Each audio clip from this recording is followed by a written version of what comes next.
Hello everybody, welcome to Player 2 Press Start. I am killagreg. You can find me at killagreg17. I'm Dan. You can find me at the Polygon1. And joining us today, once again, Alex Krasny. So hello, Alex. Hey guys, thanks for having me back. It's always a pleasure. Where can we find you? You can find me at agreeordie.com, or you can follow me on Twitter at Lex Krasny, like Alex, but without the A. And if you want to talk to both Dan and I at the same time, you can at us at Player2, PLAYRTWO. And you can find us at player2pressstart.com. Yeah, please find us there and leave comments. So last week we did our year-end review, and just a little bit of housekeeping. I should clarify that I think Shovel Knight was the best game of last year, and I think Kentucky Route Zero was my favorite game of last year. I confused the two, and I feel like I sound like an idiot, even though nobody probably noticed. Oh, Dan's gone. No, I'm sorry. I'm just typing something. Today we are reconvening our Mass Effect talk. Last time when Alex was here, we talked about Mass Effect 1. Today we're going to talk about Mass Effect 2. See how that makes sense? 1 into 2. It's very logical. Good job. Yeah, we're smart like that. So I think the good jumping off point is to sort of compare and contrast Mass Effect 2 to Mass Effect 1. We all sort of agree that Mass Effect 1 was a bit of a masterpiece. And then Mass Effect 2 came out, and it was very, very different. Would you all agree with that? Well, it's hard to think in perspective because it didn't seem different until about halfway through when I started realizing how different it was. I mean, graphically and mechanically it was different right away, but it was all improvement. I think the gameplay got tremendously better, and there's nothing bad I can say about it. But like story-wise, it definitely feels different there. But I only know that after playing it 10 times, 20 times. 20 times? Well, I don't count anymore, but it's definitely been more than 10. Wow. All right, Dan, I think we picked the right guy for this discussion. He's going to school us in this. Yeah, I think so. I wasn't really sure what to expect with Mass Effect 2 going into it. I didn't know too much about it when I first started playing it, so I didn't really have a sense of where the game was going. And it felt pretty different from the get-go. It felt like you were sort of behind the scenes dealing with Cerberus, as opposed to before where you were sort of on the front stage of like galactic politics and, sort of this great human person that they're sort of lifting up to be a Spectre and to be a representative and all this stuff. And 2, you were sort of behind the scenes and a lot of like subterfuge, and for me it felt pretty different right away. I mean, they throw you right into the action, and it stays pretty hectic for a while, and then they throw you into Afterlife and Omega and all that stuff, and I thought it was a pretty action-packed game, and it didn't have as much downtime as the first one. That's one of the biggest differences that I noticed. It's definitely a more focused game. The whole time, there's obvious distractions. It is Mass Effect. It is for Mass Effect 2 sort of an RPG. So there's definitely a lot of stuff to distract you, but as a whole, you definitely feel like you're being propelled forward towards the end. Whereas when Mass Effect 1, it was all sort of a mystery. You're sort of floating around space. You can take your time, get to know the universe and everything. This one definitely has a lot more drive with your actions. Yeah, and even the way like every mission is recruiting someone for the suicide mission, which is always looming. Like, you're never investigating something. You know exactly what needs to be done. Well, I mean, you do. There's a couple things you have, like gates to get through, but you always know you need to stop the collectors. It's easy, and you know where they are. You got to go get them. You got to go through the relay. So you really just every mission is a step closer to it. So it definitely feels like it's much faster. Although the game is not shorter, but it does shove you a little harder. That's true. So let's talk about how the game starts off. This can't be spoiled. It's the first 5 minutes.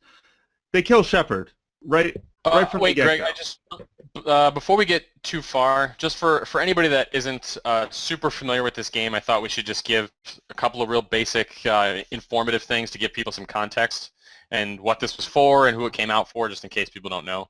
All right, go ahead. It came out. This is Mass Effect 2, obviously the sequel to Mass Effect 1. It came out in January of 2010 for the Xbox 360 and the PC, and then a year later it came out for the PS3. It was developed by BioWare and published by EA, and it is an action role-playing game, and this one, compared to the first one, is more on the action side than the RPG side. So there you go. There's the basic rundown of this game. Thank you for that. Sure.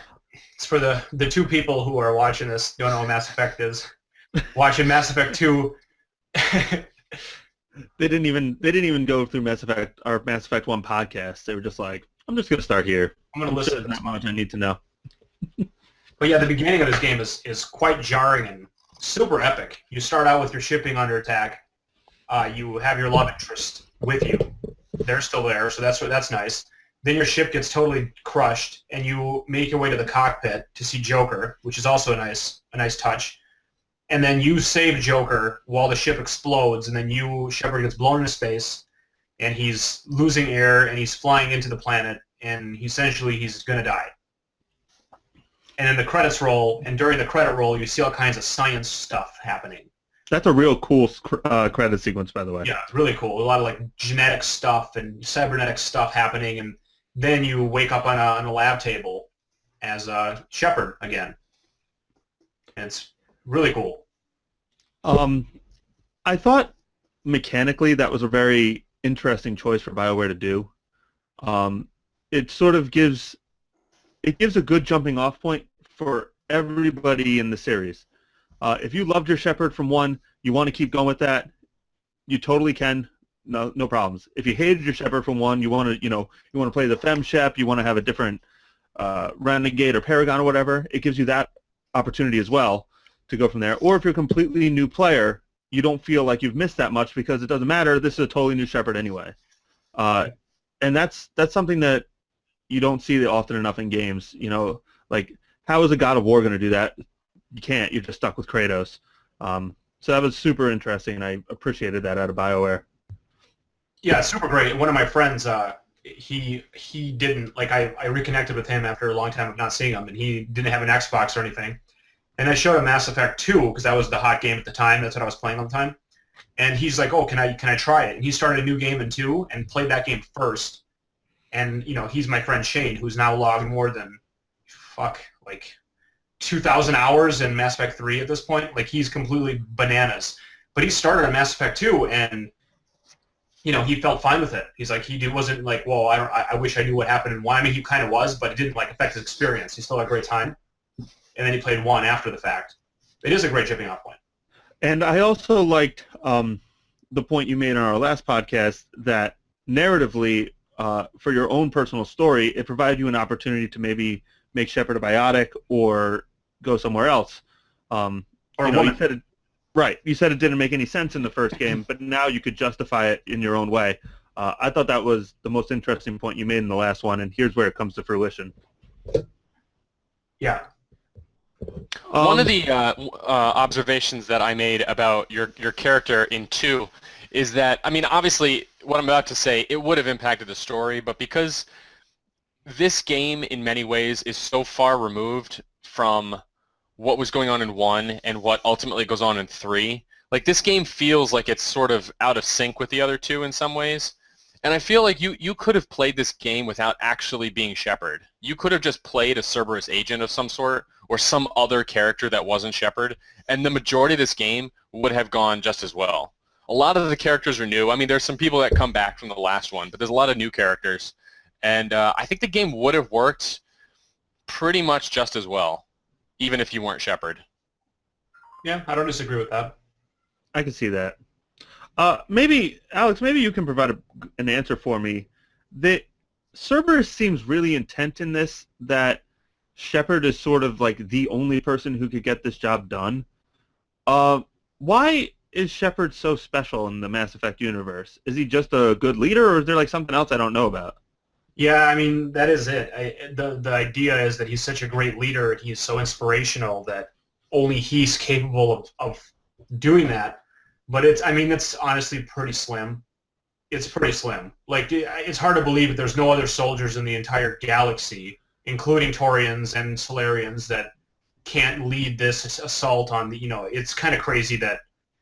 But it's Cerberus, so they wanted to be a human because they care about humans, and they know how good he is. But yeah, it's kind of, in my opinion, very narrow that they had to like resurrect a dead person, spend infinite money to bring this Right. particular guy back with no guarantee to even be the same person because Yeah. he's so magically amazing at leading that only he can do it. I mean, you're right. It's crazy.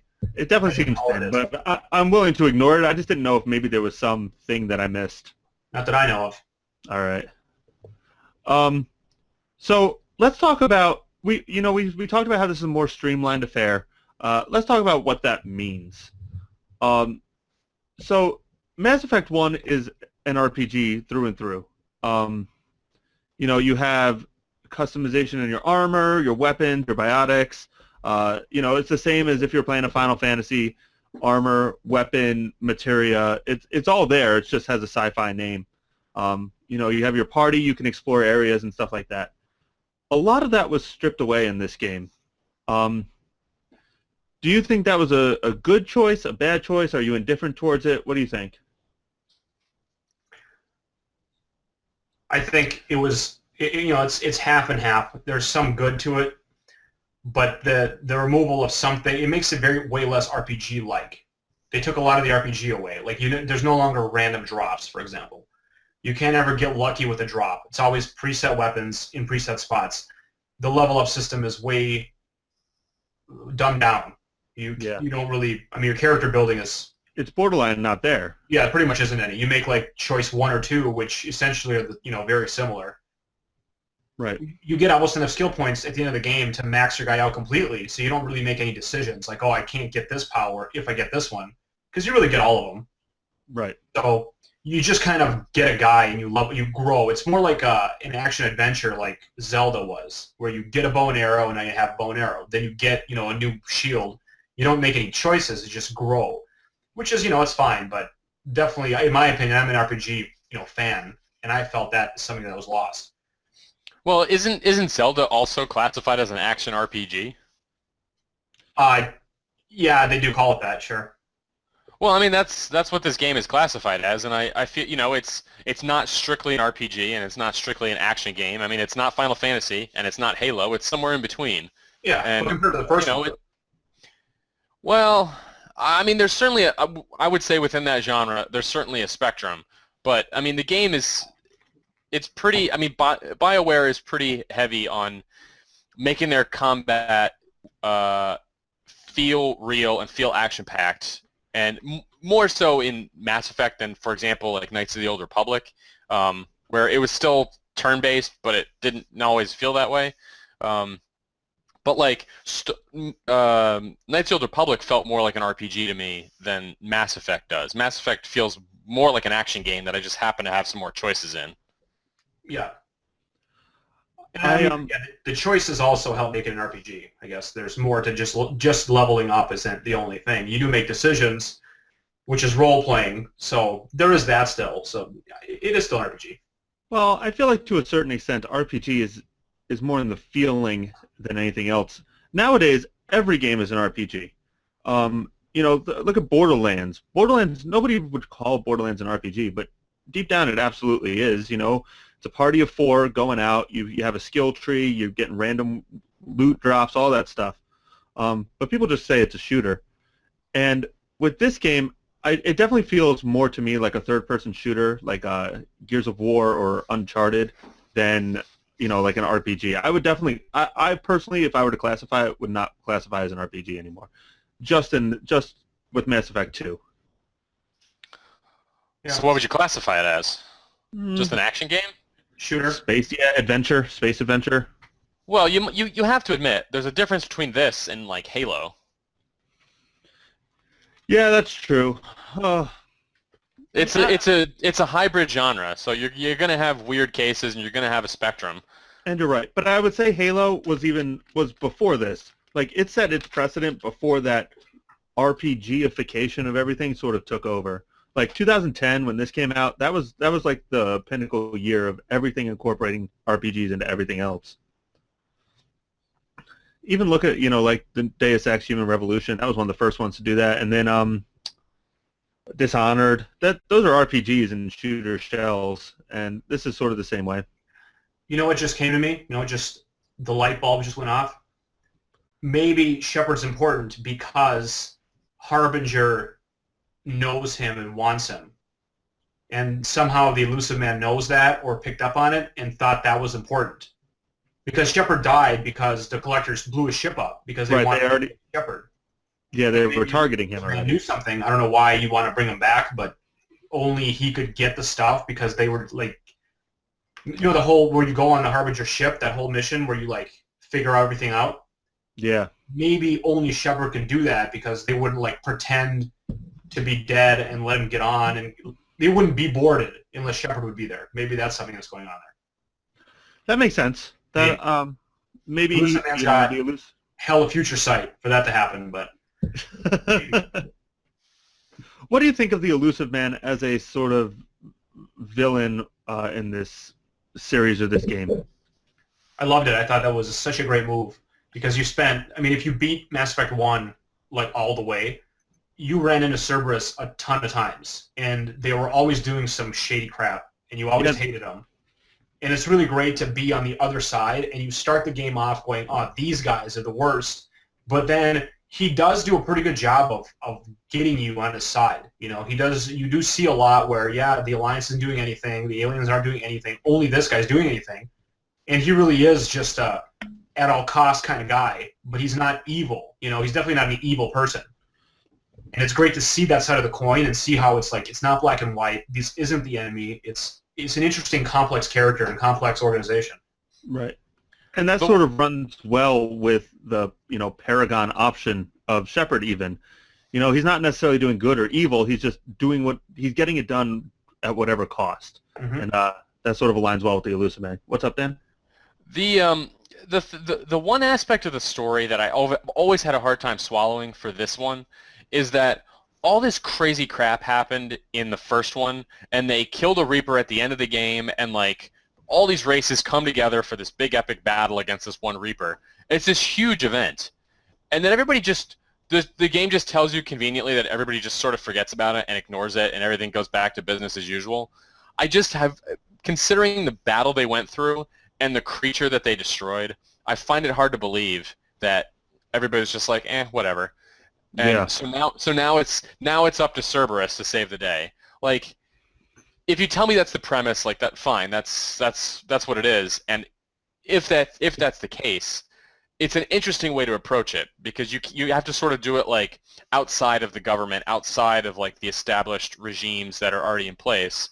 And so you have this other way to kind of work around it. And like that part is interesting. He's an interesting character. He's like chaotic good, sort of, in that like ultimately his goals in some way are altruistic, but he's also despicable, and some of the things he does are terrible. And I mean, obviously, we'll talk about him more when we get to the next episode. The next episode when we cover Mass Effect 3. I think we should save that part for that episode. In 2, I think he's interesting, and I think he's dynamic and really mysterious and fun. And I think Michael Sheen does the voice, right? Yeah. Yeah, Martin, and I think right? Martin Sheen? Martin. Yeah, I'm making up actors now. Yeah. But I think he does a great job. I think it adds a lot to the game to have like a serious actor on board who can carry a character like that. I think that makes a big difference. I'm glad you brought up this situation of the nobody caring that they killed the Reaper, and they probably have rubble of it literally laying all over the fins of the Citadel, just giant chunks of that giant bug they killed. Yeah. They don't care that like more are coming, and they don't believe Shepard. Like, why don't you believe him? It took all the fleets in the galaxy to fight one, and now they don't care. There's more. But yeah, it doesn't make any sense. It doesn't. But this, well, I don't want to say it doesn't, because it does make sense if you let the Council die. In this case, it falls into place very well, because then humanity takes over, and humanity, known for being impulsive and short-sighted, they just choose not to care. I mean, it's not that they forgot, but they're too busy, like, managing everything and securing everything and putting themselves in power, and the whole political train starts rolling, and it's like, who wants to spend tax money on defenses? Nobody. And then it's that kind of thing happens, and it's that big kind of a human mess, which is it feels very real to me. But on the other hand, if you save the council, it doesn't make any sense. Right. Did any of you let the council die? Yeah, I did. Was that your first decision when the first time you played it? Yeah, because I was a bad dude in Mass Effect 1. Did you do it because you were bad and it was a bad thing to do? Yeah. You're a bad person, Greg. In my first playthrough, I also killed the council, but it wasn't like that though, because it wasn't killing the council. The choice was sacrifice a bunch of ships to protect the council, but possibly not kill the Reaper, or concentrate on killing the Reaper 100% and make sure we kill it. To me, that was like, it was a tough choice, but it wasn't like, I'm going to kill the council. No, I'm not killing the council. I'm sacrificing the council because we need 100% of our firepower to kill the Reaper, because we need to save the entire world.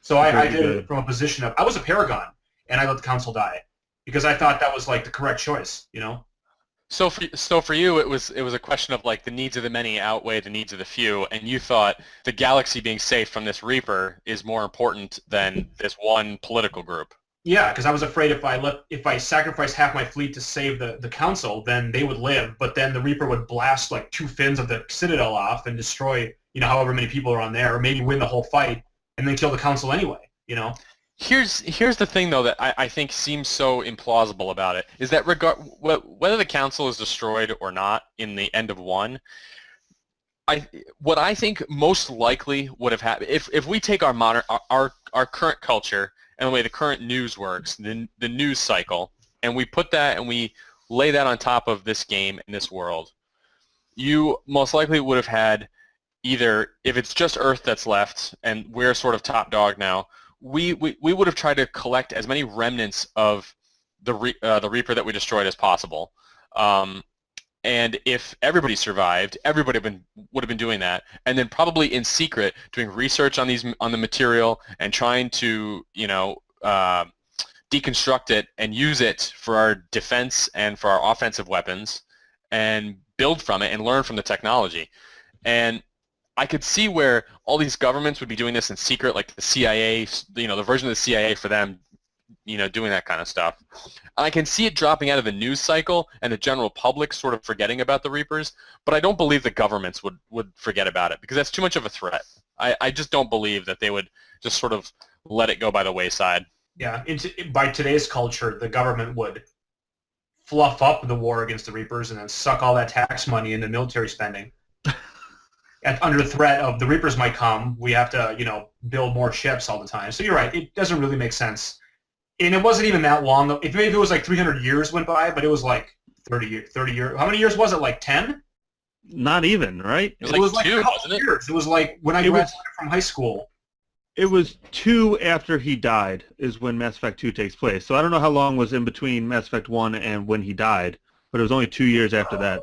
I mean, let's just say it's been 10 years. It's like, yeah. I didn't forget about 9/11 yet. You know what I mean? And that was not even a big deal compared to, like, the Reaper coming and attacking the Citadel. Oh, I forgot. It's dumb. So let's talk a little bit about gameplay itself. How did the combat work in this one? We touched on it a little bit, but maybe we go a little bit deeper. Well, they added a cover system that actually works. Works real well. One, if you try to take cover, good luck. You're probably just going to stand there like a doofus and get killed. You might as well just like run sideways because it's way safer. In this game, you can actually take cover, but you still can't roll, which is very annoying. Which is awful. I was playing today. I was playing against a bunch of dudes with flamethrowers, and the flamethrowers would stun you. And then, but there was no dodge. There was no dive or roll or anything like that. And I was stun locked to death over and over and over again. Yeah, it's too bad you can't do that. And you still can't run correctly.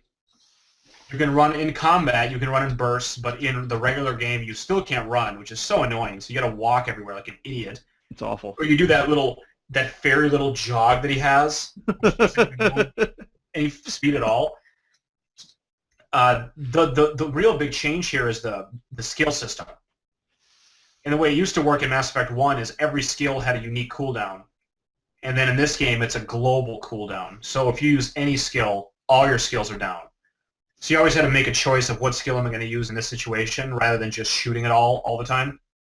It was very different and very jarring. But, you got used to it. And they kept it in 3, so I guess they like that better.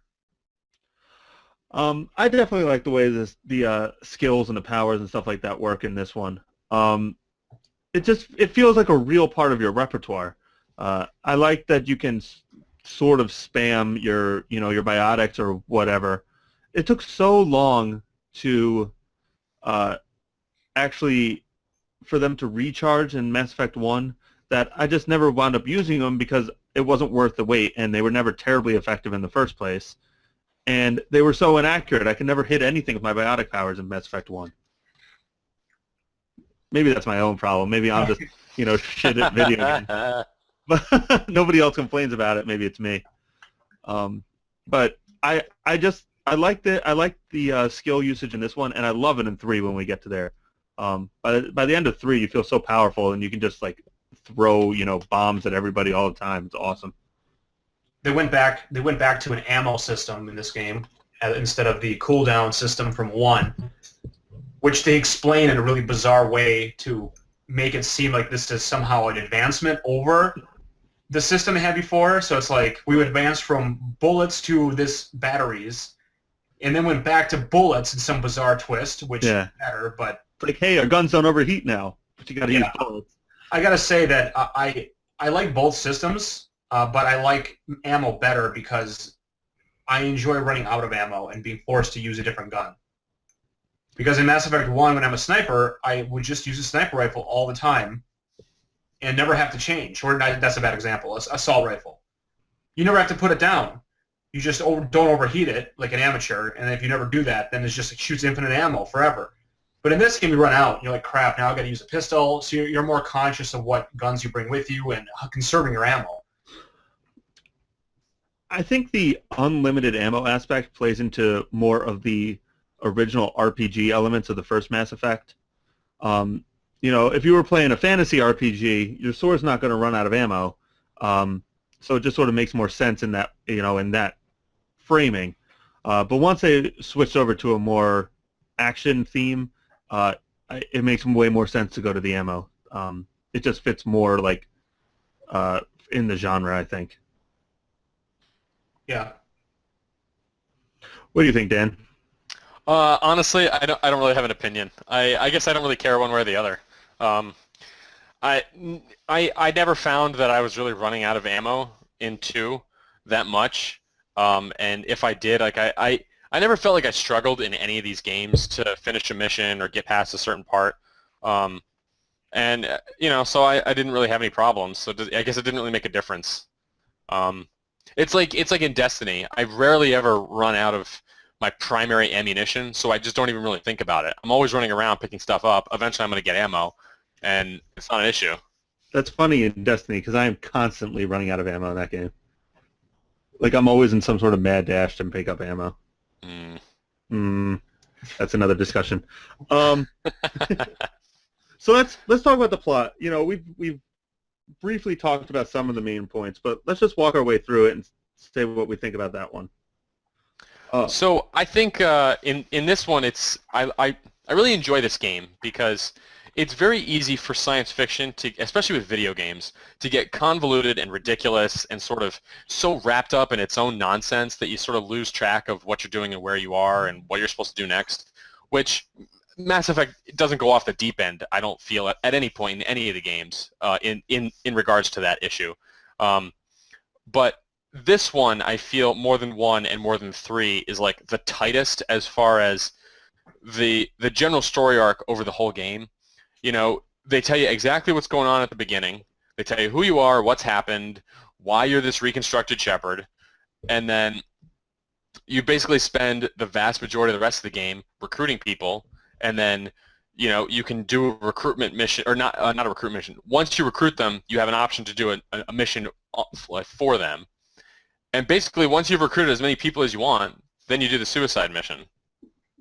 So it's very straightforward and easy to follow, and you always know what to do next.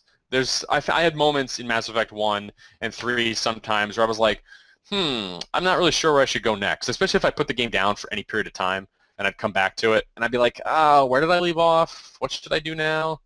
And that I think is less likely to occur with Mass Effect 2. Both on a macro scale and a micro scale, Mass Effect 2 does a much better job of letting you know where you're supposed to go.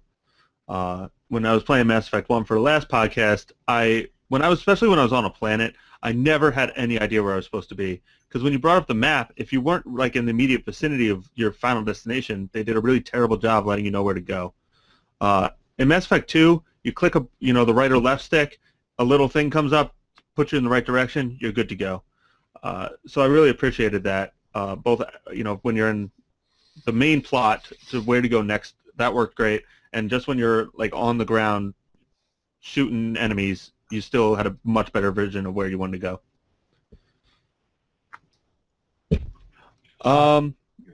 Yeah, go ahead, Alex. I don't have too much to add to that unless like we can go deep into how I don't like the recruitment missions. Yeah, let's do it. Okay. So in this game's story is, you have to get to the suicide mission, and all the gameplay is you recruiting and getting loyalty. There's this like idea that it's a suicide mission you're going on, and your people can't be prepared to be suicidal unless they tie up their loose ends and you win their loyalty.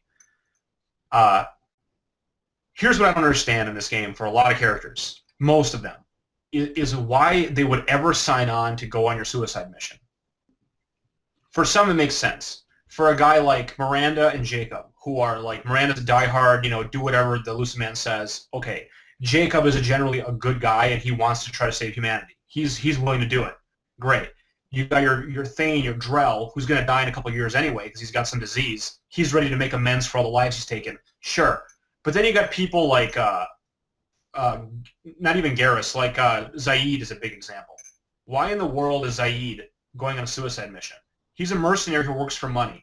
If there's one thing if I was a mercenary, one thing I wouldn't be doing is going on suicide missions because they don't pay very well. Like, and it isn't even like this is a really hard mission. You're going to have to work really hard. No, like the way the game frames it up, you are going through a relay no one's ever been through and no one's ever come back from. Like, you don't even know if the thing works. You might get shot into a sun. It isn't even like the fight's going to be hard. You might not even make it there because you're pretty much going into a wormhole that goes into nowhere. And then Zaid's like, sure, $1 million, that's fine. I'll go on a suicide mission. But wait, you can't even spend your money, Zaid. Didn't make any sense. What do you guys think about that? I don't. How much of that how much of that is covered in the conversation with somebody like Zaid in the game?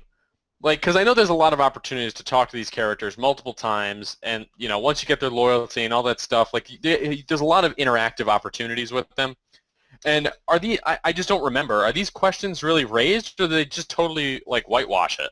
They whitewash it, totally. I mean, I guess with Zaid specifically, it's kind of just like he is so good, he is ready to take anything on, and he's confident. But he doesn't really have the right to have that kind of confidence when you're not even going into a firefight. Maybe if it was a gunfight, then I understand. Zaid's like, I'm never going to get shot, but it's not talking about gunfight. We're talking about going through a wormhole into an alien, whatever. The two things that bother me, first off, it's just everybody is so quick to join you on this suicide mission. Mm-hmm. It's like basically if you show up, they're going to join you. Like, why is Morden joining you? That doesn't make a ton of sense. Like, yeah, you helped him with, you helped him save those people in the slums, but he still probably could have done just as much good there or anywhere else. And I know he's curious and he wants to go and explore stuff, but he's just sort of like, yeah, okay, you did this one little favor for me, so now we're good to go. I'll do whatever you say. Yeah. You show up and Garrus is like, yep, I'm on board. You don't even tell him what's going on. He's just like, yep, we're here. Let's go. Yeah, Garrus. He's going to go no matter what. He's like, oh, whatever. Yeah. And the other thing I didn't like so much about this is just how binary it is. It's not really how loyal your team is to you as to whether they'll go on the suicide mission or not. It's just whether you did them a favor. you did the favor, they're on board. You didn't do the favor, then not as much. And I feel like that makes really uncompelling gameplay. Yeah. And the loyalty missions themselves, I think, they're so, like, so few of them are something that needs to happen now. You know, like, you're on a time limit where you need to stop the collectors because they're killing humans all the time, okay? And then you got Jacob who's like, well, I really want to investigate this crashed ship. And I said, do you really need to do that now? Can we try to save the galaxy first, and then you can investigate the ship? You know, it's like some of these things are just like I get with Miranda, her sister is, you know, got kidnapped, and that stuff needs to be resolved right away because she might be killed or whatever, you know. But some of them, like Zaid's whole thing with killing the Blue Suns leader, you can find that guy and kill him after the suicide mission is over. You know, what's your deal with killing that one guy? If you fail the mission, he'll die anyway. That's the good news, Zaid. You know.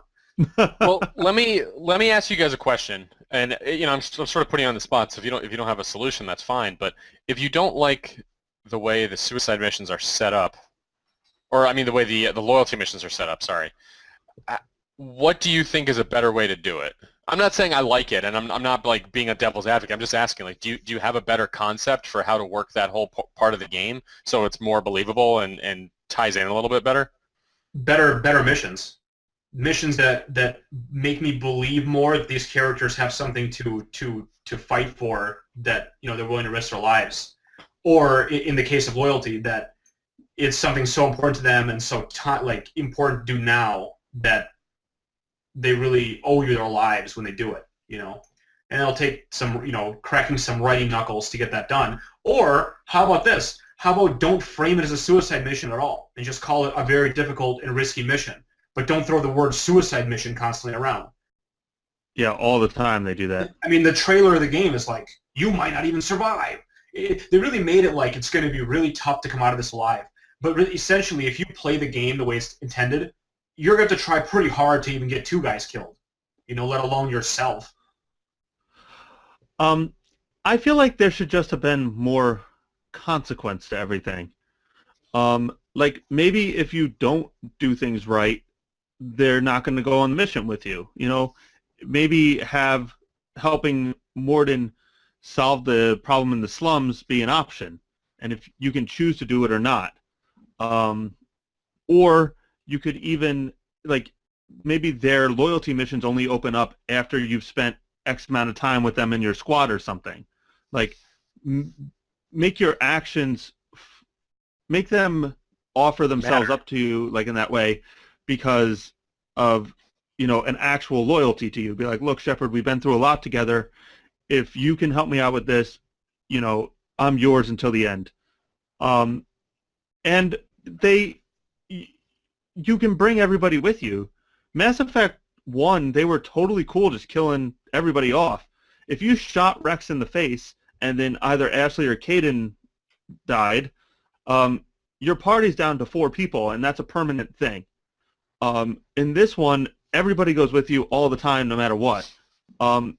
Make it, you know, there's 12 party members. Make it so that you can only bring 6 at the end, and some won't go with you, and some might have died or whatever. Yeah. Just have it matter that, and that's what I was saying. It's the binary. Do the mission, they live. That's not very interesting to me. There's a couple, like, you know what would have been, there's no reason not to do loyalty missions. That's one of the things about it, is like, you can, if you don't get their loyalty, they're going to die in the final mission. It's like, well, why would I not get it? Like, why would you not do the mission? The game, the point of the game is to play the game. So you have to actively choose to not do missions and end the game sooner instead of getting the gameplay experience. If you play the game, you're going to get everybody alive. A good fix, I thought of, would be to limit the amount of missions you can do. So let's say there's 24 total missions, but you can only do 15 of them before the suicide thing ticks off and you have to go. So you got to pick and choose. Is Thane's, like, we only have a week, you know what I mean? So is Thane's mission important versus Zaid's, or is, you know, Garrus's mission? Now you got to pick and choose whose loyalty is important to you, and then it actually makes a role-playing element happen.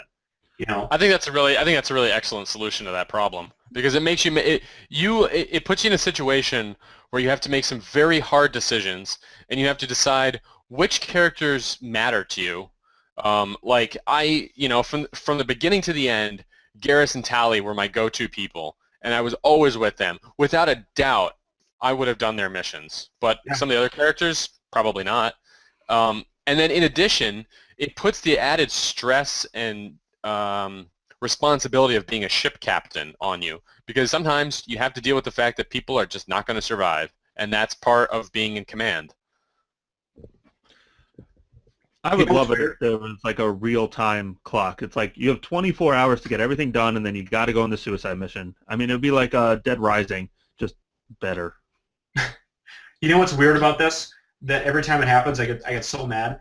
The Garrus mission where you're recruiting Garrus or Archangel, he's holding the fort up there, and you got to go do some other shit, and he's got a life bar, and then his life bar ticks down as like he's taking abuse, and he's like, "Hurry up, Shepard! I'm taking a lot of punishment, whatever." He can die there, and if he dies, you lose the mission at the restart. Why?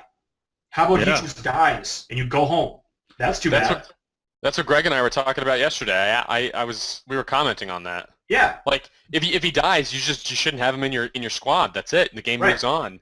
I mean, you probably just reload as a player. You probably just reload and do it, like whatever. But it'd be kind of cool to be able to just lose them. Yeah. Same with Zaid on his mission. Mass Effect 1 had the balls to do that, and Mass Effect 2 does not. Because, I think Mass Effect 2 was just looking to appeal to a more broad audience. So I don't think that they would do something like that, because that's the kind of thing that would upset people. Well, and that's the thing. You don't want to upset people when you're playing a game. You want them to have fun and keep playing it, because what if they lose their favorite character and then I don't want to play anymore, I'm upset. If somebody's watching a movie and a character dies, like the movie doesn't stop, it just keeps going. And you can't really, I mean, unless you're so angry you give up on it, you hit stop. But like that's rare. With a game, you're like, shit, this guy's gone now? Oh man, and you just turn it off. Well, but the thing though is Garrus can die in this game at the end. Right. Like, you can go into Mass Effect 3 with no Garrus. It could definitely happen. It happened to me once.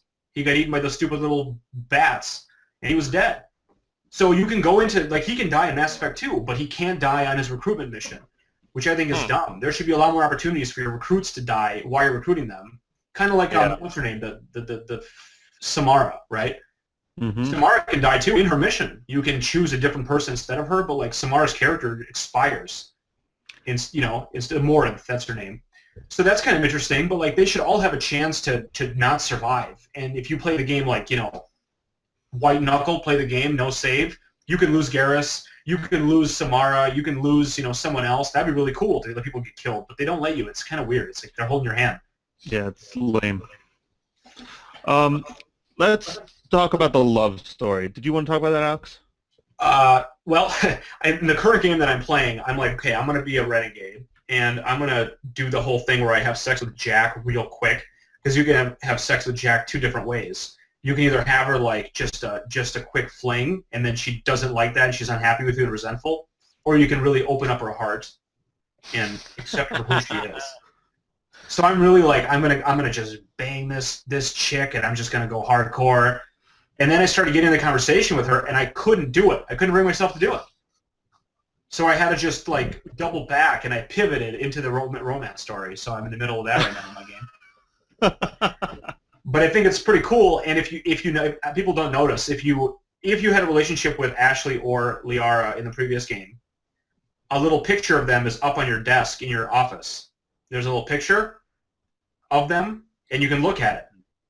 And then here's you think that's interesting. Check this out. If then you have sexual relations with another girl that isn't your significant other, from that point on, the picture is face down on your desk in your cabin. How about that for an Easter egg? Great. I love that. That's awesome. I really appreciate those little type of effects in video games in general. Yeah. Who's your love interest? I don't remember, to be honest with you. I haven't gotten that far in this one. I know it was Tali at some point. And then it was the Asari in, I think, the first and the third one. So I ditched Tali and then went back to my original girl. That's cool. I went with Liara in the first one, and then I think Tally for the next two. Right? I That's I sometimes these games kind of run together a little bit for me sometimes, so I kind of forget when things are available and when they're not.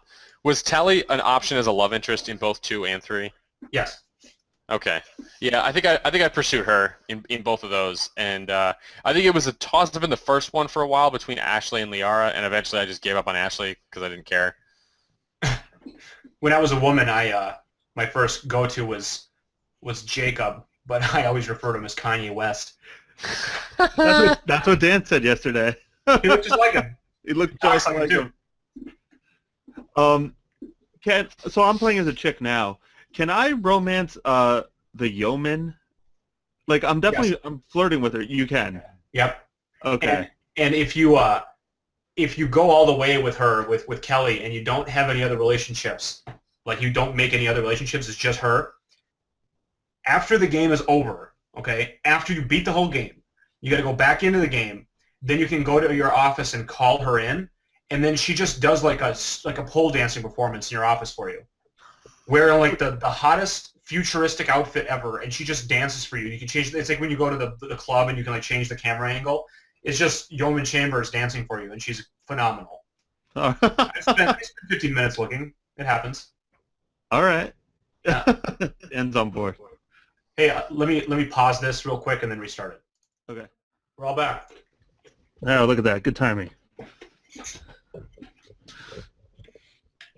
All right. Okay, I'm recording. We're good to go. Good, Dan. So are there any of the new squad mates that we wanted to point out as being interesting or non-interesting, I suppose? Yeah, well, they're all. I think all the new squad mates are very, very darn cool. The fact that you get Morden on your team is really neat because he was such a important. You don't know who he is, but knowing that he's the one that came up with the genophage for the Krogans and how he feels about it, he's got one of the coolest stories of all the characters, I think. When you talk to him about it, and if you go at him, a Renegade or Paragon, it like really changes what you get out of him, and that's really interesting. He's a very deep character. And he does that thing where he sings. Did you ever get to that?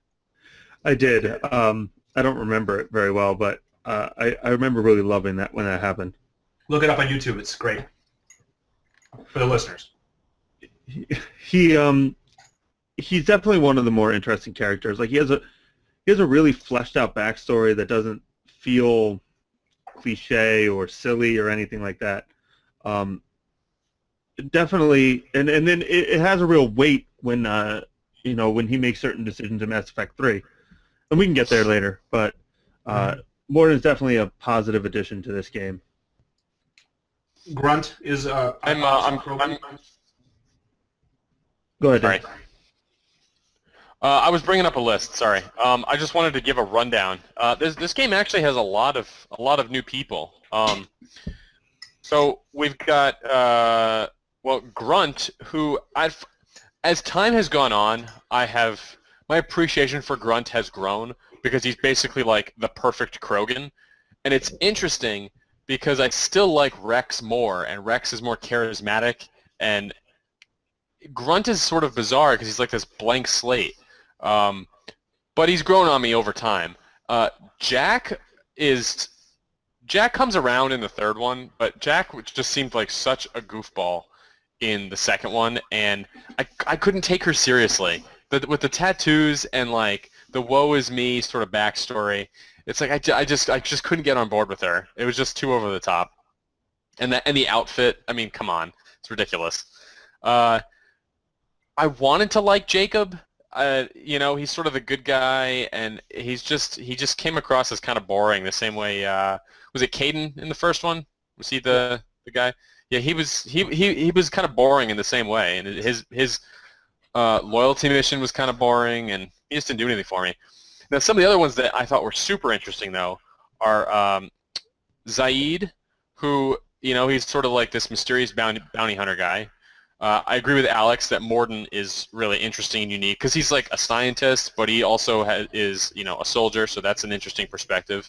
Kasumi, who is this kind of gentle, quiet thief who is definitely, I think, very different from the rest of everybody that's being shown. Probably my favorite is Legion, because I think he is probably the most interesting character just because of what he represents and who he is. And then you sort of have this weird dynamic between Zamara and possibly Morinth if you choose her over Zamara. Zamara looks freaky to me. Her face is weird and she's just bizarre, but she's a really interesting character. She has a very well done story. She seems like a middle-aged woman, which is kind of odd, but she is, and it comes across that way. So they really nailed that character. Who am I missing? And Thane. I know Greg was a big fan of Thane. Thane, I guess he didn't do much for me one way or the other. I didn't dislike him, but he was fine. But I know Greg was really big on him. Yeah, I loved Thane. He was like my guy. I brought him along in I think just about every mission. I don't know why. He kind of remind me of a ninja. I like ninjas. He is like that. Yeah, he's really. Every character has so much like going on. Like the way in Asari Justicar in one, maybe you've referenced Justicars a couple of times in the text, not even in the game. And they're like these badass Asari law enforcement types, and that's really cool to get one on your team because it's like such a high honor, and it's so neat to get that deep into the Asari culture. And she has so much stuff to say, And Legion comes with the bombshell that all the Geth you destroyed in one were like a faction of the Geth that weren't really the Geth at all, and the Geth aren't really bad guys. It's just Legion, and I mean it's not just Legion. There's just a section of them, and that they're like totally are different than that. And the dynamic with Tali and Legion together is super interesting. There's just a lot of stuff. Yeah, I really liked Legion as well. Did you guys ever take Legion with you on Tali's loyalty mission? Yep. That's a different experience than if you don't. Let me just sort of go off topic a second. Do you think there's so much to these games that you can just miss? And do you think that's a good thing to have in games or a bad thing? Well, what do you mean exactly? Do you mean like you could just skip over characters and not even pay attention to them? Yeah, you can. I mean, so you can play the entire game never having brought Legion on a mission with Tali when there's obviously, interactions to be had there. That's a whole swath of interesting gameplay that you just will forever miss. And unless, granted you could do multiple playthroughs, but I have a huge, like half those games behind me I've never played. I don't have time to go replay every game 2, 3, 4 times to see every part of the game. So I guess you can't say that extra content is a bad thing, but do you think it's bad that there's so much you can miss?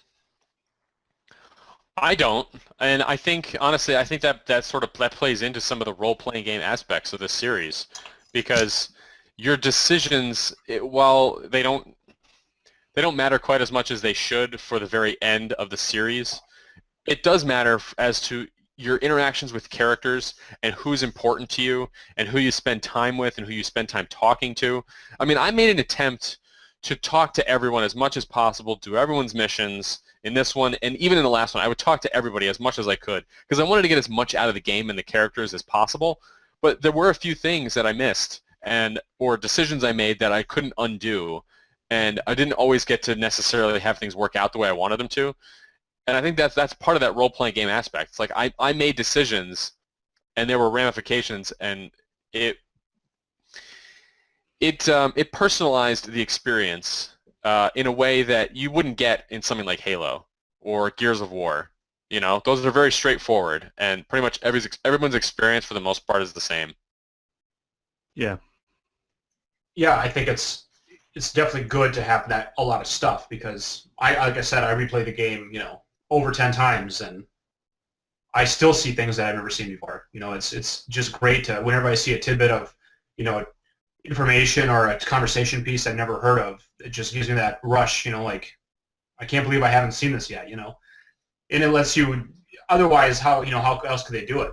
They can't make you bring every character to every mission or force you to listen to every piece of dialogue. It's cool to have it be a little different depending on who you bring it.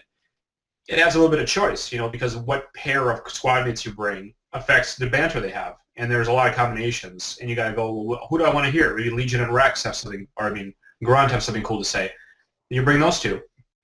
So it gives you a little decision making, and that's kind of a role playing piece I like. I think this game isn't designed for you to. This whole series, it's not designed for you to absorb and experience every conceivable piece of content that's available. It's just not realistically possible, and I don't think that's what the whole point is anyway. I think the point is realistically is like you play it through, you make decisions, and you just go with it, and then that's your story. That's your Mass Effect story.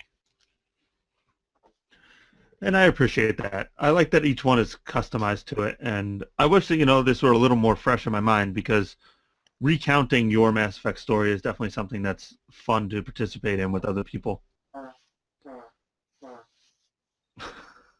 What? Sorry. So in this game, they introduced the Paragon and Renegade interrupts, which are basically during a cutscene, you can press left or right trigger and affect the cutscene in some way. I really like these. It definitely makes it a little more action-packed, and it keeps you interested in what's going on, even when it. I'm sorry, I got distracted for a second. I'm going to go back. It keeps you interested even during cutscenes, which most games, that's sort of your time to phase out. Did you guys like that addition? Yeah. Yeah. It was cool. It makes it. I wish there were more of them. To be honest, there weren't enough. There should be a whole bunch. And also, it kind of really sways toward Renegade, which maybe is, to be expected because a Paragon wouldn't interrupt people with gunshots that often. But I wish they came up with a few more of those to do, I don't know. There's just not enough. They did it, and I really expected to see a lot of it, and there wasn't really. It was very rare. Just maybe 10 that you do on any given playthrough. And in a 30-hour game, that's not that many of them. No. There was a lot more of them in 3, right? They really ramped that up, didn't they? They did really ramp it up in 3.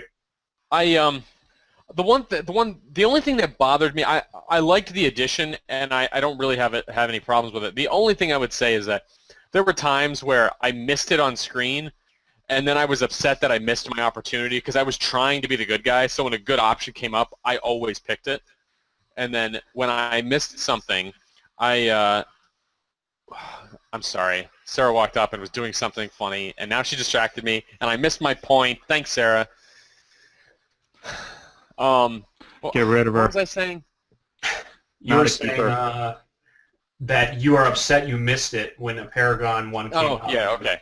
So in the true sense of like Mass Effect and being able to kind of pause the game to make decisions, like bringing up your wheel to switch weapons or switch biotics or tell people to go somewhere or whatever, it would have been cool if you could have like paused the cutscene to make your decision, which it would have kind of interrupted the flow of the cutscene, but it would have fit with the fact that you can interrupt the gameplay to do the same kind of stuff.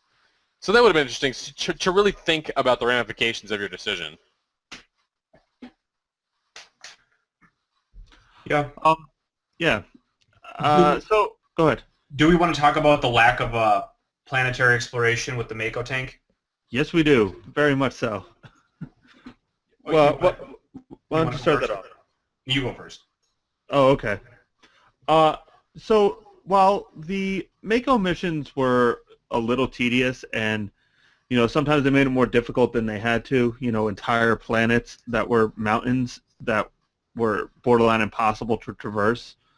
I was talking with Dan earlier. I thought that having the Mako missions did a better job of building this universe because you were a space, explorer. You could check out anything. You could see whatever you wanted to. The game was really saying, hey, go out, have a good time. Here's your ship. See what you want to see. And then instead, in Mass Effect 2, they just replaced it with a tedious and awful minigame. and You it call makes it a game. they make it they make the whole world seem so much smaller because of it. You can only go where you're supposed to go, and it's so video gamey. It's unfortunate. Yeah, you're 100% right. Those, you know, and it's not even that I hate doing the scanning that much, and I do hate it because it's boring. But they could have made it a game, and it really isn't a game. I mean, the game is wait for it to beep and push the trigger, but they could have actually put some games in there. Like maybe there's some kind of like a minesweeper element to it where you actually need to find where the spot is, and you take a chance when you drill, and maybe you break it, or you have to like a lockpicking game. Those are fun, lockpicking games. Or even all the other games they put in this game, like the hacking and the door bypassing. I love them. You know, I think they're great. And they could have done something like that. It's kind of gamey. But you know what I do have a problem with? Talking about the games in this game. When you're hacking a computer, okay, and you play that hacking game, you either hack it and win, or you fail and you don't get the stuff. Which is fine, but I think it'd be way cooler where if there's 50,000 credits in the safe, the money degrades the longer you take to crack the safe. So there's some incentive for you to kind of panic and like try to be as fast as you can because you get more money if you hack it better, you know, something along those lines. Or maybe even one of the things that, you know, in this game has preset drops, like every gun is in the same spot every time. It's not random. I wish they were random. And I don't mean random drops, but I mean wherever the guns are laying, they should re-roll what guns are there. So you don't always get the same sniper rifle in the same level. Like sometimes you get a shotgun first, you know, other times you'll get an ammo capacity thing, like all the premium items are just mixed up, you know? That would be fun. I'm just throwing out there. But yeah, the scanning game could have been a game, could have been fun. But you're right, the world does seem tiny because of the lack of it, you know, the lack of exploring planets. Dan? I don't know. I guess I don't really have an opinion. The scanning, I got so sick of exploring the planets in one that I was kind of relieved to not have to do it anymore. I think the problem is that they overdid it way too much in one, and like I spent so much time driving around in that stupid Mako to get from one area to the next. It was just so long and tedious. And like I understand your point about how it makes it feel like they're real worlds and you're exploring them and like that stuff matters, but they all, I mean, aside from like, you know, a toxic atmosphere or you know, low temperatures that cause like issues or health problems, like they were all pretty much exactly the same. There'd be stuff marked on the map, like preset things you can go check out. There'd be some like things that aren't marked on the map that you can find. There might be a big monster to fight. Like every single one is exactly the same. And it just got so boring and tedious. And then on top of that, like there were moments where my stupid Mako actually got like jammed up on a mountain and I couldn't get it down and I had to revert to a previous save. I just could not get the stupid thing out. Now, why do you feel like you had to do that?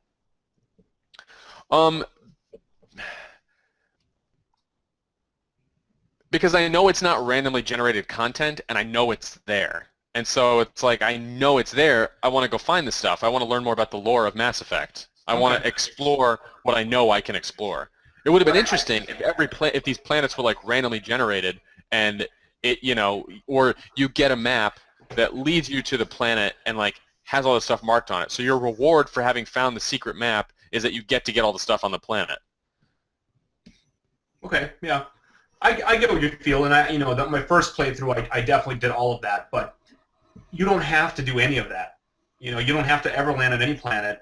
There's some that give you, like, some you get a computer, say, go to this planet, investigate. You can do that, but you can land on a lot of planets that you have no business landing on, essentially. Like, you're really just going to go, I'm bored, I'm going to land on this planet, and drive around. A lot of them like that. I am, to some degree, a completist, and I sort of feel compelled to do these things when I know the option is there. I had a hard time not visiting them if I could, because I always thought, well, what if I find out something really interesting about the game or the story? I don't want to miss out on that. Yeah, and you earn that knowledge by playing a fairly tedious game. But in that, at least your reward is something that you like. Like if you find a trinket that's interesting, okay, well, it was worth driving around this stupid planet. What I don't like about 2 is they kind of do force you can't not scan in 2. because if you need to get the resources to build your ship up so you don't lose your crew on the thing. You need 50,000 palladium and a bunch of element 0. So you don't get very far upgrading your team without spending at least 2 hours mining planets. And you have to do it. You can't opt out because your ship jacked in time. So I'm pretty frustrated by that. They make you play this like horrible game. At least they didn't make me explore planets on the Mako. I chose to do it, and then I complained about it. But in this game, I'm forced to do it, and I got to complain about it, which is way worse. You know. My overarching issue with this game, and it should be stated, this is my least favorite game in the series by quite a bit. I would play 1 and 3 again in a heartbeat. This one I probably won't go back to. Mass Effect 1 had a lot of issues, and we'll all admit that. Like, the inventory was a mess. The Mako parts were really boring. It was difficult to tell where you were going. Combat was a struggle. But rather than deal with those issues in Mass Effect 2, I feel like they just threw them all out. It was like, our inventory system doesn't work. Let's get rid of it. Now you only have 2 guns. Or the Mako, people complain about it being boring. Let's get rid of it. Now you just scan planets. They improved the combat. I mean, the combat is leagues better. But other than that, everything was either taken a step back or gotten rid of. And I think that was the overall detriment to the game. It just feels like less. And obviously I'm a big proponent for focused gameplay. I say it all the time. That's my big thing. But I thought the Mass Effect 1 has such a huge, like, awesome open feel to it, and this one just took a huge step back in that department. Yeah, it's a fair point. I think that, it wasn't as bad as you say, but it's different. People are different. It's still a great game. I mean, the difference we're talking about here is like an 8.5 out of 10 compared to a 9.5. That's still a game that everybody should play and, experience, but this game just doesn't excite me the way the other ones do. That's definitely the comment, Greg, that you just made about how they just sort of got rid of all the stuff that didn't work instead of trying to fix it. I mean, I've heard you make that comment before over the years, more than once, and I don't necessarily disagree with it, but I never had any it never bothered me that they did those things. Like, the inventory, as flawed and aggravating as it was in the first one, it didn't bother me so much that I was like, I wasn't like pulling my hair out over it. I mean, it sucked and it was tedious, but I guess I just didn't care that much. Like, I just dealt with it. And then in 2, it's just not there, and so it's like I didn't really think about it. And like your complaints about how it's not enough enough of an RPG. Like, there was more of it in 1, less of it in 2. And it just didn't bother me one way or the other. I was just like, okay, well, this is the game, and it didn't feel like it was less of a game because it wasn't there. Like, if you were playing Mass Effect 2 without ever having played 1, would those things still bother you? I don't think they would, because you wouldn't know the difference. Like, you wouldn't have seen the other iteration of those options. And that's a valid point, but it's like, when you eat pumpkin pie, I get really disappointed when my pumpkin pie doesn't have Cool Whip on it, because to me, pumpkin pie has Cool Whip on it. But if you never had pumpkin pie with Cool Whip on it, you'd be perfectly content just with your regular pumpkin pie. Doesn't mean pumpkin pie isn't good, but it's better with Cool Whip. I want my Cool Whip in Mass Effect. It's a beautiful analogy. Oh, thank you. Delicious. All right, well, let's talk about DLC. There's a lot of it in this game. I haven't played any of it, so I'm going to be quiet for a little while. None of it. Okay. None. Dan, what's your favorite one, Dan? Start on it. Oh, man. Okay. Well, I wrote down the ones that I cared about, and I'm pulling up my list. Where did it go? Okay. I really liked Zaid. I thought he was a great character. I thought he was interesting. He reminded me a lot of, like, Boba Fett without his helmet on, and I really feel like that's what they were going for, and they nailed it. He also reminded me a lot of Canderous Ordo from Knights of the Old Republic. And yeah. He seemed like a mix between those two people, like Boba Fett and Canderous Ordo. He was just great. Like, his character model was great. He looked like a badass. He was a little bit older, so he sort of had that like silver fox kind of badass sort of thing going on. Um, and then Kasumi's was really interesting as a DLC because that's like basically a big heist mission, which I really enjoyed. And that level in general was really interesting because it's like a big party and you're sneaking around, and that was just like so outside of the norm of what you're typically doing in this game. It's like it's not about action, it's about stealth, which is really key to Kasumi's character. And so I really appreciated that sort of change from what you normally have. One of them that was listed was Overlord, and that talks about how it deals with a virtual intelligence. And I wasn't sure if I was thinking about the right thing, but is this the one where you sort of go into the computer and it's like this whole virtual world that you're exploring with a lot of like weird computery, pixely stuff going on? Yes. Okay. I thought that was like visually, I thought it was stunning and interesting and different. I thought it was a really compelling way to explore, to basically bring Mass Effect into the computer and explore it in a way that made sense for their game engine and for the player and for the story and for the world they had built. I thought they nailed it, and it was a ton of fun. And then the last one that I absolutely loved was Lair of the Shadow Broker. And I really appreciated this because pretty much every aspect of that DLC was interesting. It was cool that the Shadow Broker was on a ship, and that's where he basically lived all the time. It was cool that it was on the terminus between the light and the dark side where there's this big storm, and so he's hidden. I enjoyed fighting your way across the ship to get into it. I enjoyed the addition of that new alien guy who is the current Shadow Broker. That was super interesting. He was a tough enemy. He looked really cool. And I really enjoy the fact that Liara takes over for him, and she sort of takes a turn away from the character that you knew in Mass Effect 1. Like, she was really innocent, and she was just a researcher, and she was way different in Mass Effect 1 than how she ends up being by the time she becomes the Shadow Broker. I really enjoyed that, like, change in her story arc and the path that she takes. I think that made her a much more interesting and dynamic character. I liked her well enough in 1, but I thought she was a little naive and a little flat as a character, and I think this really rounded her out and made her much more compelling. Yeah, that's actually all the DLCs you listed except for Firewalker, which was kind of like it wasn't much of a DLC. It just added. It was almost like a test. It added a couple guns and it added some random missions where you drive this tank called the Firewalker. Right? The Firewalkers are the tanks called? Hammerhead, I think, right? What's Firewalker? Why am I saying that? You're on a volcanic planet, aren't you? For part of it. For one of whatever. Yeah, the Hammerhead. It hops, doesn't it? Doesn't it have a button to you can sort of platform with this tank because it's got like a jet thing. Yeah, it's got a jetpack and a hover treads. From like a gameplay perspective, Firewalker is fine, and I the Hammerhead is like I love that 100 times more than the Mako. Right. And so like that part of it's fine, but like just from a plot perspective and a story perspective, it doesn't interest me at all. So that's why I didn't mention it.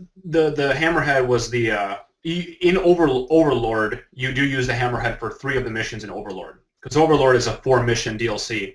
And in 3 of the missions, you're using the Firewalker to do stuff. And then you go to do that virtual world you were talking about.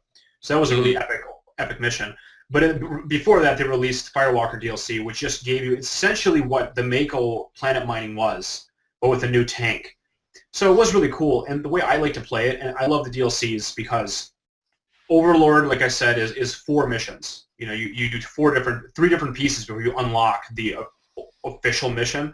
And then you get a bunch of Firewalker DLCs, and if you sprinkle these into the game, like you do Grunt's mission, then you do a Firewalker mission, then you do Kasumi's mission, and then you do another Firewalker mission, and then you scan a few planets. It makes the game so full of variety that you never really get bored of it because you can do so much different stuff. If you do all the Firewalker missions at once, then it's like, okay, I'm sick of this hover tank. But if you do it every 45 minutes, you just do one for the variety. It's really fun, and that's how I recommend doing it. What did you think of the other DLCs, the ones that I mentioned? What were and in general, what were your thoughts on the DLC for Mass Effect 2? Okay. So first off, the Zaid DLC was what they call Day Zero DLC, which means it's already on the disc and it's waiting for you to unlock it, which is like the absolute scourge Of, I hate that. Yeah, Yeah, everybody I'm going to chime in for a hates second. it. Oh, It's the worst when they put it on the disc. the worst. Yeah, it makes you feel like you're being cheated, and I mean, thankfully you have to pay for it because, well, if you have the Cerberus Pass, the season pass, that whole piece of shit they did for a long time with season passes and everything, if you got that, you can have Zaid, but if you didn't, then you don't get Zaid. And it's such bullshit because like he's on the. But yeah, I mean, I love Zaid. Obviously, I love him. But the other DLCs are they did, in my opinion, Mass Effect 2 did the absolute best job of DLC of any game ever that I've seen. Because not only did every DLC add something really meaningful to the game, not just in terms of gameplay, like Kasumi's a character that is awesome, and a new gun, and the Firewalker's a new tank, and all this new stuff, but they added so much new story elements and variety to it. Like in Overlord and Kasumi and Shadow Broker, you have boss fights. Like there's no boss fights in Mass Effect 2, except for I guess when you're fighting Garrus, you fight that stupid helicopter a bunch of times. That's I would call that a boss fight. But like when you do Overlord, you fight like a giant wizard of like the guy from Tron, the head from Tron. You fight like the OCP, is that what it's called? Whatever you fight like a big Wizard of Oz head as a boss, and it's so awesome. And then you fight a Justicar Spectre Vanguard in a Shadow Broker. Like you fight a Vanguard who kicks your ass, and she's like a sorry Justicar Spectre, and she's a great boss fight. And then you fight that Shadow Broker himself, which is that big Yarg monster. He's crazy. It's insane. And all of those have totally different gameplay elements. They have totally unique boss fights. And I thought, man, these are so awesome. This is like exactly what Mass Effect 3 is going to be like. There's going to be all these epic boss fights and all these crazy missions, and then they totally shit the bed on that completely. And there's zero boss fights in Mass Effect 3. I don't know how they did that. We'll get into that. I mean, you fight the big Reaper, but the way these all have these boss fights, I think it's just phenomenal, and they add so much to it. I also agree with you. I think the DLC for Mass Effect 2 was top notch. There were a couple of little things for 1, and so DLC wasn't really like huge for Mass Effect 1, but I think they nailed it for 2. They were a ton of fun, and they added interesting characters and new content, and I feel like it's totally worth the money. If you have to pay for the stuff, if you don't have the Cerberus Pass and some of the stuff doesn't come, or the season pass, I think it's all great. I think they really, really nailed it. The other stuff which we didn't talk about are like weapons packs and appearance packs and things like that. Those are stupid. I'm not buying those. That's dumb. That's totally a waste of money, in my opinion. Yeah, I had to buy them all. Well, you know what? Like, you've played the game enough where those little purchases actually, you're going to make it worthwhile. If you just play the game once and whatever, it doesn't make any sense. But you're actually going to see all that. You spend enough time with each, skin, and that is actually worthwhile. I'll justify it a little bit. We the Arrival DLC. Totally forgot about Arrival DLC.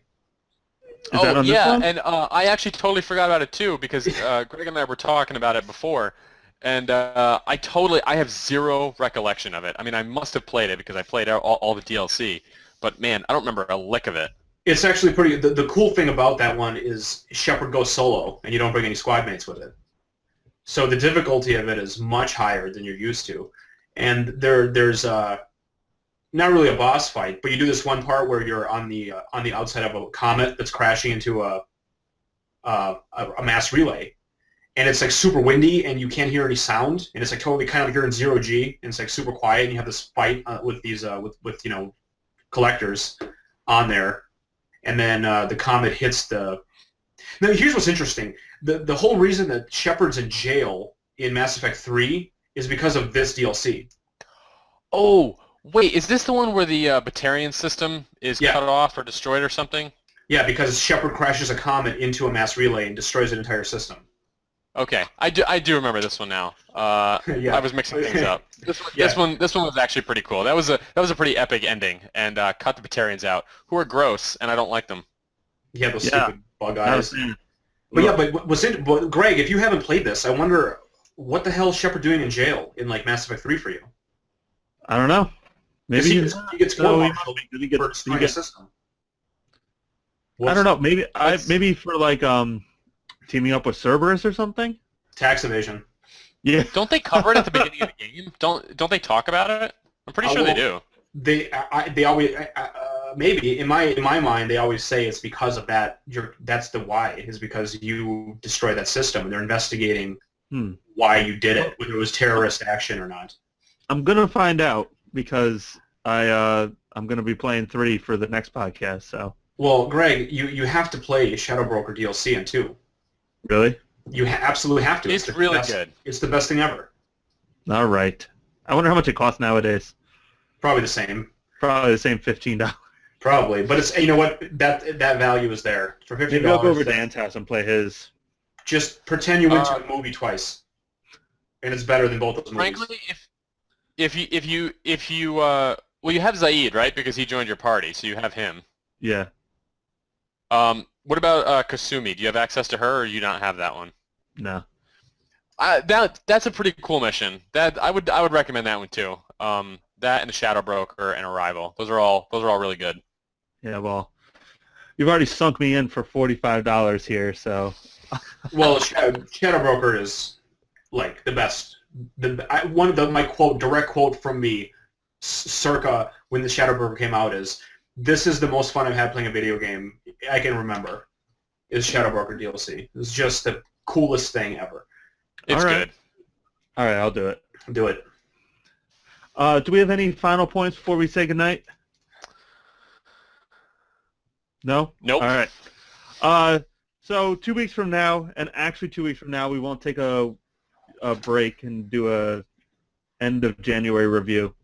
Unless we actually do take a break and do another game in between. In 2 weeks, you may see Mass Effect 3. If you don't see it in 2 weeks, you'll see it in 4 weeks. And we're sorry. I am killagreg. You can find me at killagreg17. I'm Dan. You can find me at the Polygon 1. And I'm Alex. You can find me at Lex Krasny. And check out Alex's podcast. Weekly. It comes out on, what day does it come out, Alex? Sunday. Sunday night. Agree or Die. Check it out. It's a great podcast. You can check it out on iTunes, and you should also leave a 5-star review for Alex's podcast because it's incredible, and you'll get a free gift. Thanks. Thank you. We don't know about that. I don't want to volunteer that. No, you will. He's giving out gifts. Free gifts. All right. You can find us at player2pressstart.com. We will see you in 2 weeks. Thanks for coming. You can also find us on iTunes, but we're not giving you free gifts. But you should leave us a 5-star review anyway. Leave a 5-star review. It's not so hard. It's really not, guys. Just go do it. If you have listened for like us yammering on about Mass Effect for an hour and 40 minutes, that's like an hour and 40 minutes of free content. Least you can do is go leave us a 5-star review. We love you. Please keep listening. We beg you.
So I was just testing the video, and everything was working properly, and my audio was working properly. So I'm going to make a cup of tea real quick, and then I'm good to go. Are you doing it in the microwave, Dan? That seems like a step down for you. It is, but I'm in a rush. You know you got to invest in, Dan, is a hot water dispenser. I have one. I don't like them. What the fuck are you talking about? Because I can't... What do you mean, what the fuck am I talking? I'll tell you what the fuck I'm talking about. Like a hot water dispenser? How does hot water differ? Yeah. Does it come out hot? Mission accomplished. All right, time out. Let's make sure we're talking about the same thing, first of all.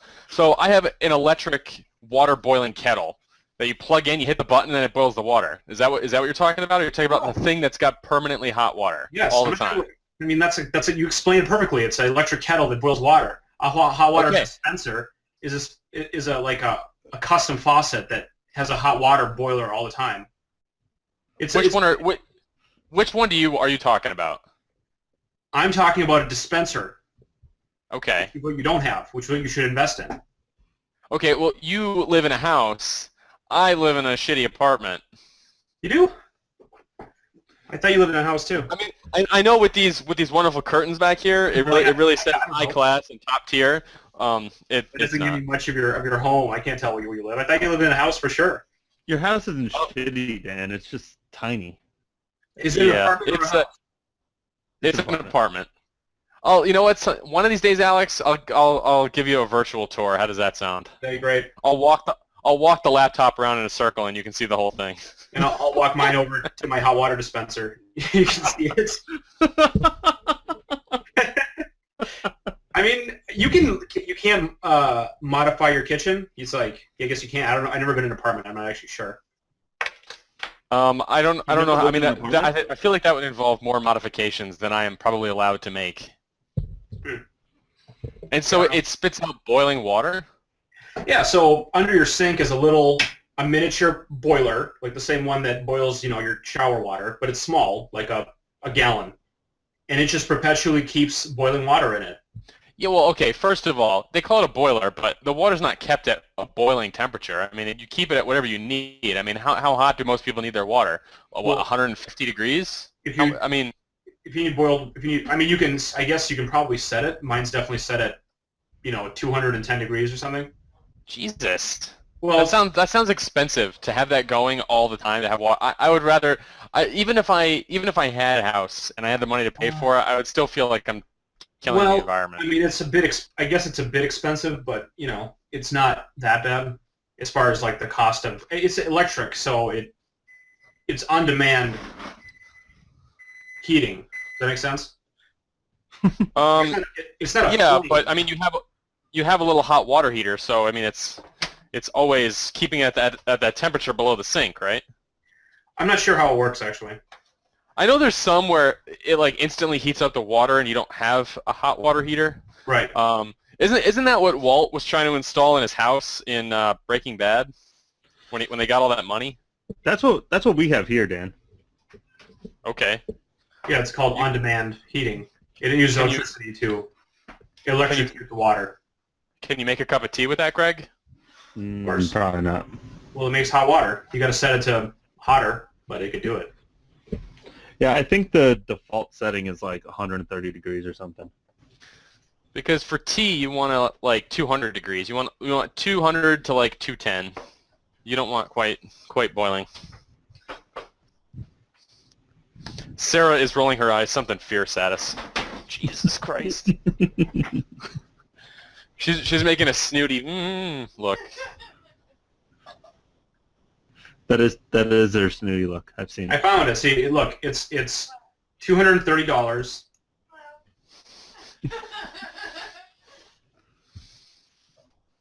What? What? What happened to you? Where'd you What? go? Can you hear me? Yeah. Oh, you're back. Kate's That was calling me. annoying. All right, no more touching the laptop. It's all your fault, Greg. Yeah, it is Greg's fault. It's because he was shooting everybody in the face yesterday. Yeah, I heard that, by the way. Alex barely knows me, and he's already jumped on the "it's Greg's fault" train. It's a pretty common thing.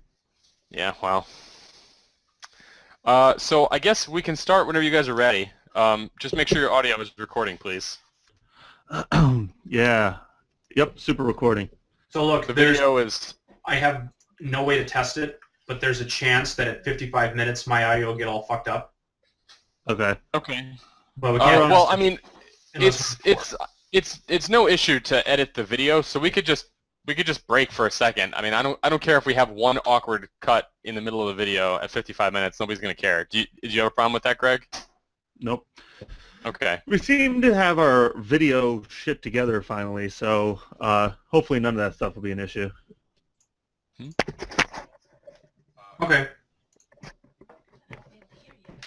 In that case, I'm ready. All right. Up, Dan's gone. Hold on.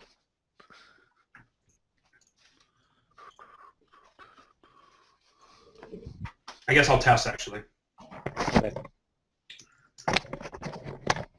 You always got to test.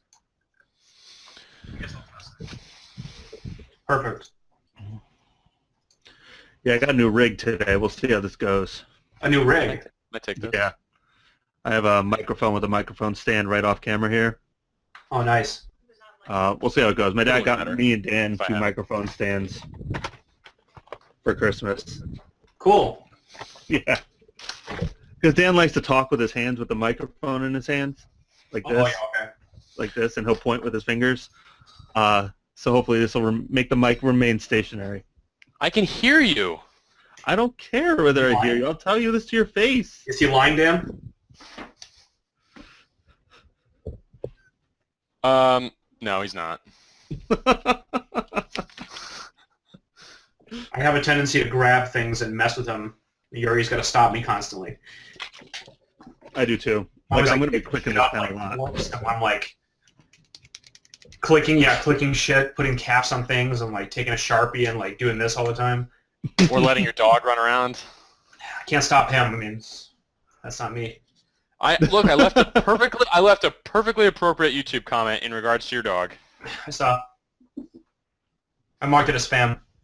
What?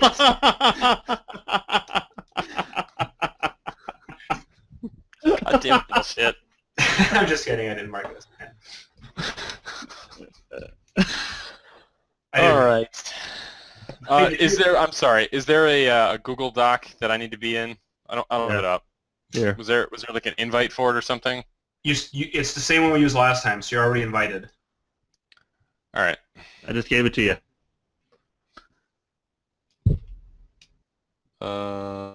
Where? In our chat.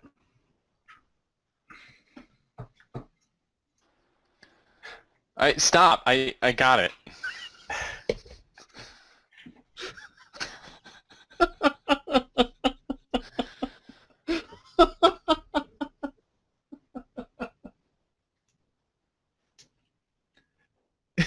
It was freezing like a minute ago. Now I'm starting to get a little sweat. I don't know whether I should do. Oh, I'm wearing my my Tommy Wiseau track jacket in honor of you. Oh, wow. It says on the front it says "Love is blind," and on the back it says "You're tearing me apart, Lisa." Hold on, let me see if I can see it. Oh, look at that. Holy shit, that's amazing. That's phenomenal. Yeah, it's pretty good.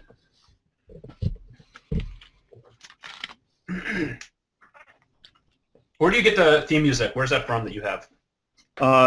It is from an artist I'm a called... chiptune composer, so I made that myself. He's lying. I'm not lying.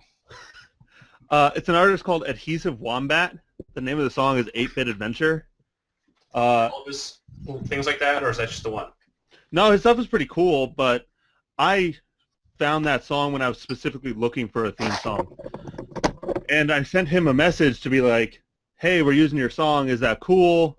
If you want to be on the podcast, let us know. And he never responded, so we're just going to keep doing it until he says something. I actually paid for the song, much to Dan's chagrin. That's nice. He's like, you did what now? Like, I paid $1 for the song. It's like, why don't you just download it? So I'm not a horrible individual. I just picked the first song I could find.